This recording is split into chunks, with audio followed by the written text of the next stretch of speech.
जी बिल्कुल, बलूचिस्तान में बारिशों का नया सिस्टम दाखिल हो चुका है, जिसके पेश नज़र गुज़िश्ता रात से वादी कोयटा में जो है वक्फे वक्फे से बारिशों का सिलसिला जारी है। और इसी तनाजुर में जो है कोयटा की तमाम सड़कें जो है वो खंडरात या नदी नालों का मंजर पेश करती दिखाई दे रही हैं, क्योंकि मेट्रोपॉलिटन कॉरपोरेशन की जानिब से जो है जो नालियों की सफाई जो है वो बर वक्त नहीं की जाती, जिसके बायस जो है तमाम शाहराहों पर जो है पानी खड़ा दिखाई दे रहा है। मजीद जानते हैं कोयटा के शहरियों से कि उनको किन मुश्किलात का सामना करना पड़ रहा है। बस ख्याल ये है कि पानी इधर खड़ा था, हम इधर गरीबी कर रहे हैं ना, बस ये पानी हट जाए, कोई इंतजाम इसका करे,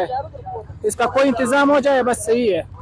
अभी इधर हम मसले में तकलीफ में ना, गाड़ी माड़ी आते हैं, पानी सारा सामान पे गिरता है, लोग भी मसले में है, काफी मसले में है। लला इधर हम लोग खड़ा होता है, फिर सारा दिन इधर कचरे हो जाएगा, सफाई नहीं है, सारा रोड पे इसी तरह हम लोग इधर खड़ा है, फिर सारा खराब हो जाए ना, पानी मानी भी कड़ा है, कचरा मचरा भी है, ये लोग नहीं उठाता है। जी मैंने तो ये बताया भाई लोगों से जो है बारिश हो या जो है बहुत गंद पड़े हुए, ये मिजान चौक हालात है, ये आप देख सकते हैं, ये बाजार मिजान चौक जो है मेन जगह है, सकता है पानी है, गंदे वगैरह, ये सब लोग जो है आवाम लोग बहुत तकलीफ से, क्योंकि ये लोग नमाज भी करता है, वो भी करता है, सब लोगों का कपड़े ख़राब हो जाते हैं। लेकिन हम लोग ने ये तकबा है भाई गवर्नमेंट से जो ये जगह और ये